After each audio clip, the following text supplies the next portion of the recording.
আসসালামু আলাইকুম। Easy learning for জুনিয়র্সের পক্ষ থেকে সকলকে শুভেচ্ছা ও স্বাগতম। আজকে আমরা অষ্টম শ্রেণীর ধর্ম বিষয়ের তোমাদের প্রথম অধ্যায়ের পৃষ্ঠা 13তে যে জোড়ায় বা দলগত কাজ রয়েছে তার উত্তরটি দেখে নিব। তো ভিডিওটি শুরু করার পূর্বে তোমাদেরকে জানাচ্ছি, তোমরা যদি আমার চ্যানেলে নতুন হয়ে থাকো তাহলে অবশ্যই চ্যানেলটিকে সাবস্ক্রাইব করে দিবে। তো এই কাজটি করার জন্য আমাদের উপরে কিছু লেখা পড়তে হবে। এর আগের ভিডিওতে কিন্তু আমি তোমাদেরকে এর উত্তর দেখিয়েছিলাম। তাহলে আজকে আমরা আমাদের পড়ায় চলে যাই। আমাদের আজকের কাজের জন্য খতমে নবুয়তের উপরের পার্টটুকু পড়ে তারপর তুমি তোমার কাজটুকু করে ফেলবে। তো খতমে নবুয়ত কি? খাতামুন অর্থ শেষ বা সমাপ্ত, আর নবুয়ত অর্থ পয়গম্বরী, নবীগণের দায়িত্ব ইত্যাদি। সুতরাং খতমে নবুয়তের অর্থ নবুয়তের সমাপ্তি। খাতামুন শব্দের অন্যতম অর্থ হলো সিলমোহর। সিলমোহর লাগানোর পর তাতে কিছু প্রবেশ করানো যায় না। নবুয়তের সিলমোহর হলো নবুয়তের দায়িত্বের পরিসমাপ্তি ঘোষণা। নবুয়ত তথা নবী রাসূল আগমনের এই ক্রমধারার সমাপ্তিকেই খতমে নবুয়ত বলা হয়। আর যার মাধ্যমে নবুয়তের ধারার সমাপ্তি ঘটে তিনি হলেন খাতামুন নবীইন বা সর্বশেষ নবী। আমাদের প্রিয় নবী মুহাম্মদুর রাসূলুল্লাহ সাল্লাল্লাহু আলাইহি ওয়াসাল্লাম সর্বশেষ ও সর্বশ্রেষ্ঠ নবী ও রাসূল। তাহলে খতমে নবুয়ত বা খাতামুন নবিয়ান মানে হচ্ছে সর্বশেষ নবী, যার পরে কিনা আর কোনো নবীর আগমন ঘটবে না। তো খাতামুন নবিয়ান বলতে এটাই বোঝানো হয়েছে। এরপর রয়েছে রাসূলুল্লাহ সাল্লাল্লাহু আলাইহি ওয়াসাল্লাম সর্বশেষ নবী ও রাসূল। এখানকার পড়াগুলো তোমরা পড়ে নিও। এরপর রয়েছে খতমে নবুয়তের প্রমাণ। হযরত মুহাম্মদ সাল্লাল্লাহু আলাইহি সাল্লামকে খাতামুন নবিয়ান হিসেবে বিশ্বাস করা ঈমানের অন্যতম অঙ্গ। এতে বিশ্বাস না করলে মানুষ ঈমানদার হতে পারবে না। তার পরবর্তী সময়ে যারা নবুয়ত দাবি করেছে তারা সবাই ভণ্ড, মিথ্যাবাদী ও প্রতারক। কুরআন মাজিদ ও হাদিসে খতমে নবুয়তের অনেক প্রমাণ বিদ্যমান।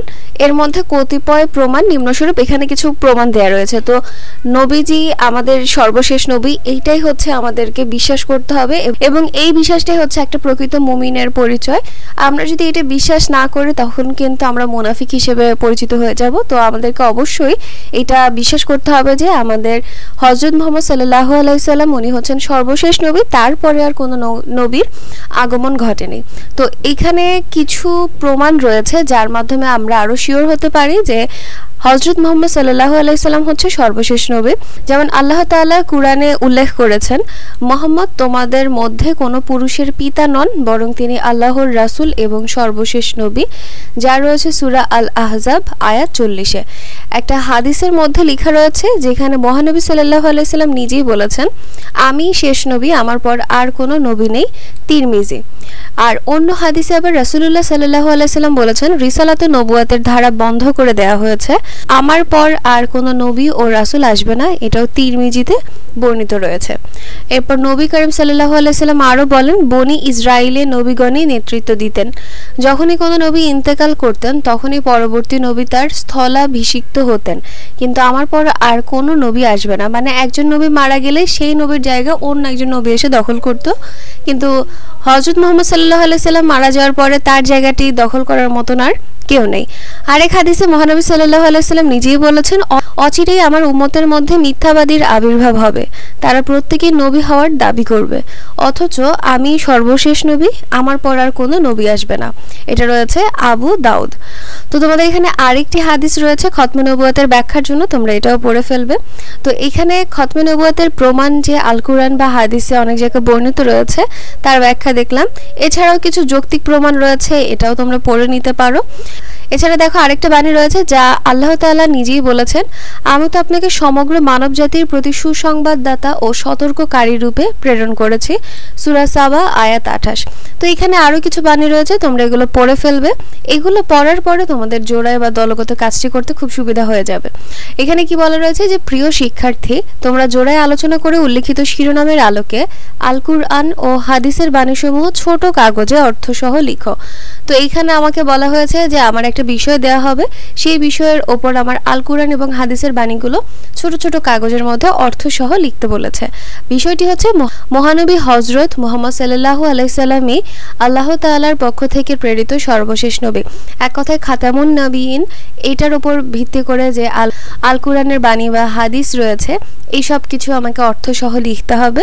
এই যে এতক্ষণ ধরে আমরা যে বাণীগুলো পড়লাম, তোমার বইয়ের মধ্যেই যে বাণীগুলো রয়েছে এইটা, তারপরে হচ্ছে এটা দিতে পারো, এছাড়াও যে হাদিসগুলো রয়েছে, কারণ তোমার এখানে আল কুরআন এবং হাদিস দুইটার কথাই বলা হয়েছে, তুমি কিন্তু এই সকল বাণীগুলো লিখে তোমার জোড়ায় বা দলগত কাজটি শেষ করতে পারো। তো আমি যদি উত্তরটি দেখিয়ে দিই যে তোমরা কিভাবে এই কাজটির শেষ করবে। এখানে প্রথমে রয়েছে পৃষ্ঠা 13 আল কুরআন ও হাদিসের বাণীসমূহ। তো এখানে আমরা লিখব প্রথমে মুহাম্মদ সাল্লাল্লাহু আলাইহি সাল্লাম তোমাদের পুরুষের কারো পিতা নন, বরং তিনি আল্লাহর রাসূল এবং শেষ নবী। সূরা আহজাব আয়াত 40। এরপর রয়েছে আজ তোমাদের জন্য তোমাদের দিন পূর্ণাঙ্গ করলাম ও তোমাদের প্রতি আমার অনুগ্রহ সম্পূর্ণ করলাম এবং ইসলামকে তোমাদের দিন মনোনীত করলাম। সূরা আল মাইদা আয়াত 3।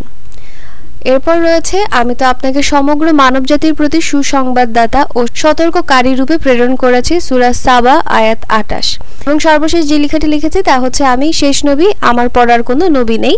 এটা রয়েছে তিরমিজিতে, যা কিনা মহানবী সাল্লাল্লাহু আলাইহি সাল্লাম নিজেই বলেছেন। তো তোমরা কিন্তু এইভাবে তোমাদের জোড়ায় বা দলগত কাজটি করতে পারো।